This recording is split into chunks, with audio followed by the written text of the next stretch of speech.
Negative.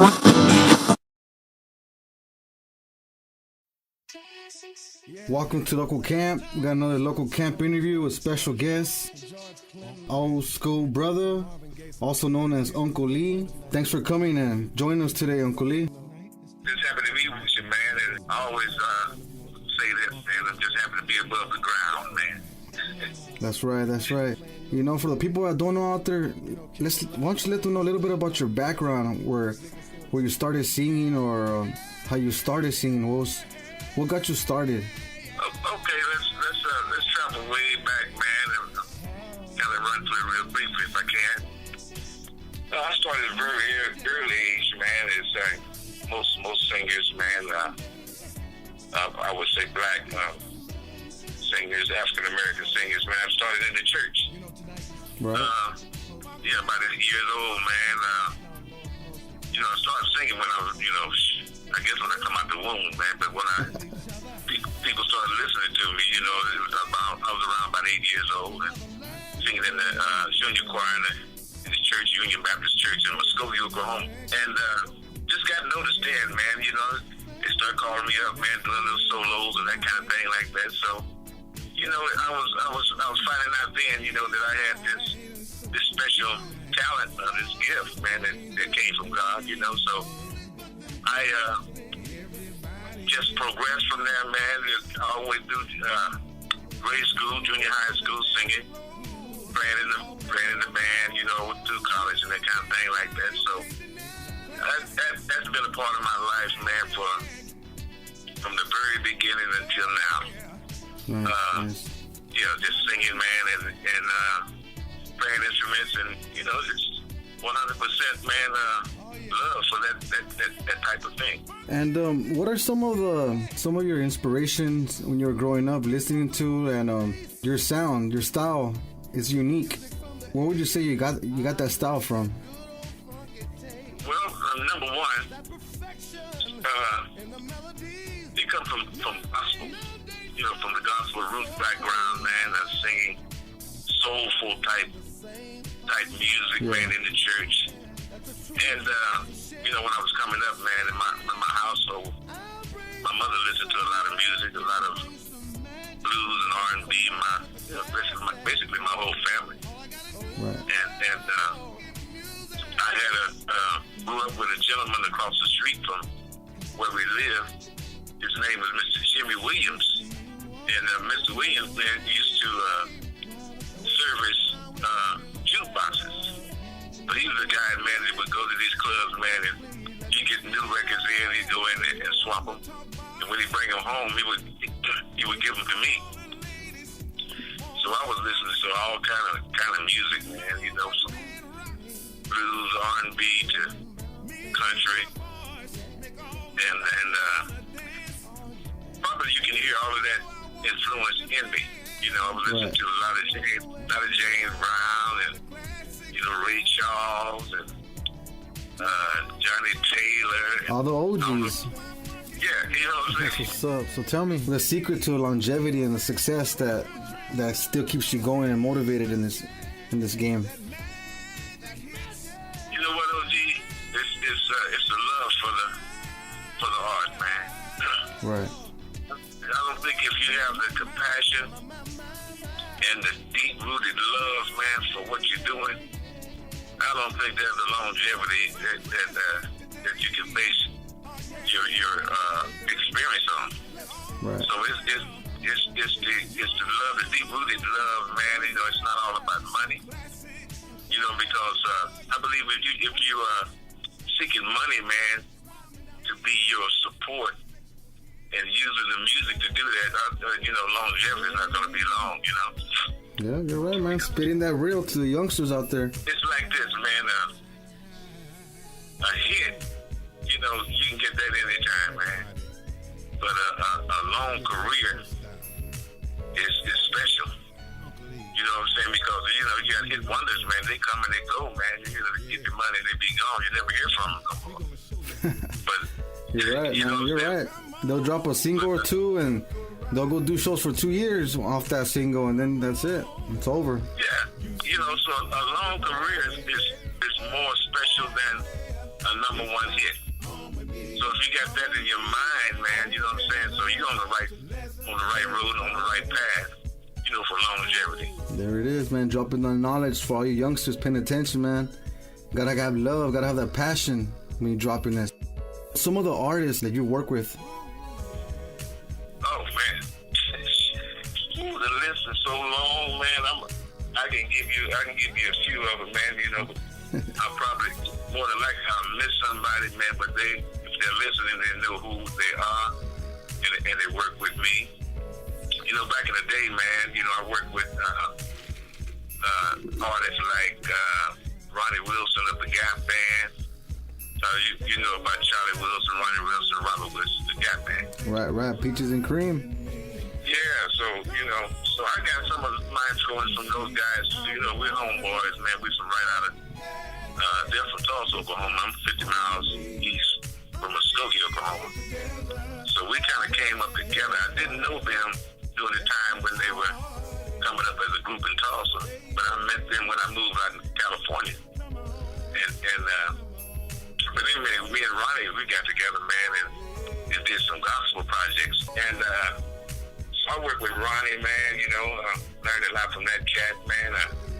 I worked with a group called Uncle Remus, man, from out of Baton Rouge, Louisiana. And in that group, man, it was Charlie Singleton, who is the lead guitar player, man, with Cameo right now. And world-renowned saxophone player, Bradford Marcellus, from the Marcellus Brothers, man. Right. Yeah. So we were all in the same group together there in Baton Rouge with Uncle Remus. So I worked with named Rudy Love, man, and the Love family from out of Wichita, Kansas.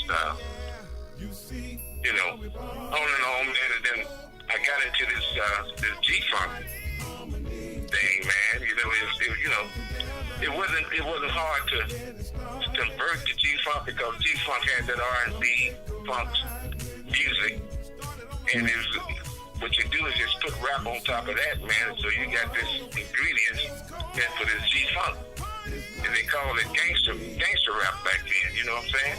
Right. So when I came out of gospel, I was doing gospel, man, for like 25 years, man. And I came out of gospel around 2005. You know what I'm saying? After doing it for like 25 years, man, all of a sudden, I'm like, all of a sudden, you got the gangster rappers hitting you up. Yeah, you want to get on one of their gangster tracks. Yeah, I met this young guy out of France, man, named Olive. He hit me up on my,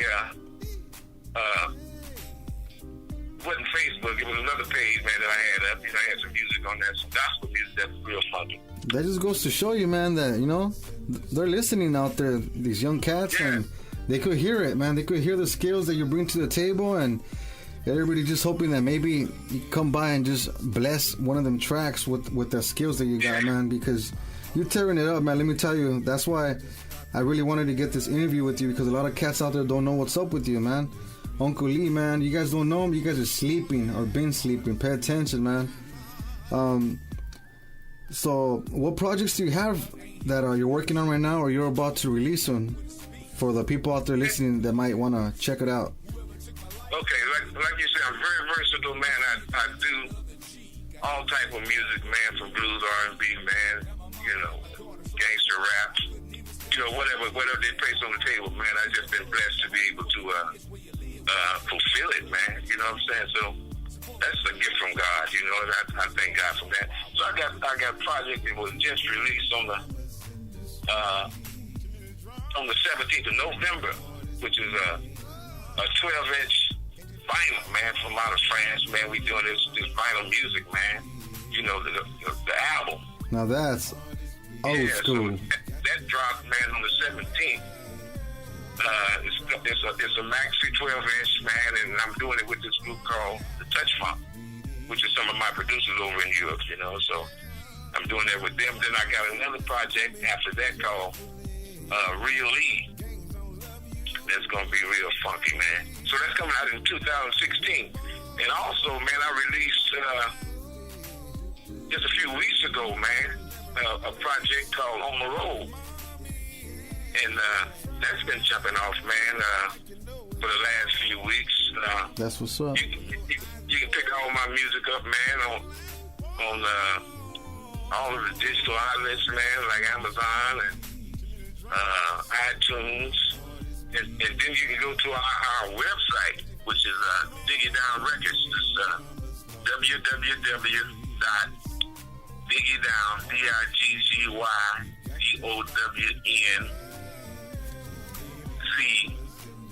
No, let me back up. www.diggydownrecords, DIGGYDOWNRECORDZ.com. There it is. And so you can pick all of my music up on that website. Yeah, I got so many things going on, man. So many people hit me up, man, who want me to work on their project. I'm excited about that, man. Man, I don't blame you, man. You must be busy over there. Oh yeah, man. So whatever they got, I'm always bringing something, man. I stay in the studio, keeping my pipes together, man. This voice. Staying grinding. That's what they're listening at, man. You know what I'm saying? They say I have a unique voice. I thought I was just like the rest of the cats, So it's just something about that spirit that's in me, man. They want to be a part of it. That's what's up, man. And where can they follow you if they want to follow you for your updates and Facebook, Instagram? Where can they catch you if they want to catch up with you? Catch up on my Facebook page, man. Scroggins on Facebook. And, I usually post a lot of things, man. There's a lot of projects that I'm doing, become one of my friends on there, whatever, Then I got several pages on there. One is called Scroggins. That's a page. Then I got Uncle E page. And then I got the International E page. That's what's up. So you can get to me, what I'm saying, no problem. And then, the website, the record company that I work with in France, in Lyon, France, is Diggy Down Records. And you can go to their website and usually post something about what's going on with me and dates of I'm going to be appearing places and things like that. So, I got it pretty well organized that you can get to it. Have you been out there, France? France? Oh, man, I've been 6 times. So your music's actually taking you all the way to France, huh? Oh, man, taking me to Italy, Germany, Geneva, Switzerland. All of those places. That's what's up, man. That's what's up. That's much props right there. Some people don't understand that the music game is not just recording. Like, your music will actually take you places. People actually pay you, fly you, get you a 5-star hotel, have you picked up, amenities, everything, just so you can hit that stage and just perform. That's props, man. That's props right there. You know what, OG? A lot of people, when they ask me that question, man, have you been overseas? And they ask me, say, man, how much it costs you to go over there? And man, I tell them I haven't paid a penny, man, since, I've been making those trips over there, man. They fly me over there, man. They treat me like a king. You know what I'm saying? Everything is taken care of, man. All of my hotel rooms. Sometimes, they don't even want me to stay in the hotel room, man. They'll take me to their home, man, and treat me like family. That's what's up, man. And people of all cultures, man. Muslims, French people, Japanese people, African people. All of these people, man, are friends of mine, man. So when I go over to Europe, man, it's, because that's who I am, man. Uncle E, plays no favorites, man. You know what I'm saying? That's right. It's like, whatever culture or whatever race that you are, man, you know what I'm saying? If you're friendly with me, I'm friendly with you, Doc. That's what's up. You know what I'm saying? Man, Uncle Lee, the old school brother, man, I really want to thank you for taking the time to let me do this interview with you and, let the people know what's up with you. You got any shout outs you want to give out? Anybody out there, any of your peoples, Oh, man, I got my partner, man, in Bakersfield, man, Tony G. Tony motherfucking G. That's him. That's my boy, man. You know what I'm saying? didn't want to turn me on to cocaine, man, and you know what I'm saying? And you know, this just started falling in place, man. People like, man, Quick to Mac, Bad Trip, Superfly, Corrupt. I done worked with all these cats, man. Folsom, Slim, Good Tweed, Cadillac, Rapping 4K. You know, I just put out a list. Mosey, Issei Uno, you know what I'm saying? And it's so many, man, that I've been able to, you know, put my signature on that music, man, and all they do is just send back love, man. That's what's up, man. Just stamping the game with your style, with that old school you know J-Funk. You know what? Let everybody know, man, that I done banged something on OG Rudy LoKo. Ah, LOKOCAMP. That banger, homie. Yeah, man. So, you know what I'm saying? That's what's up, man. Wait till they hear that banger. They don't even know yet. Oh, man, you know what I'm saying? Get them in line, man. Send them to me. That's what's You know up. what I'm saying? So, you know, I'm open, man. You know what I'm saying? And I'm free, man. And, you know, just to share my love. You know what I'm saying? That's what's up, man. They can get it. Man, thank you, Uncle Lee, again. I appreciate you taking the time, man, and blessing us with this interview. And you guys heard it here first, man. The old school brother, Uncle Lee, holding it down. Thank you for coming out. All right, man. Signing out, man, from right here in Dallas, Texas. LOKOCAMP.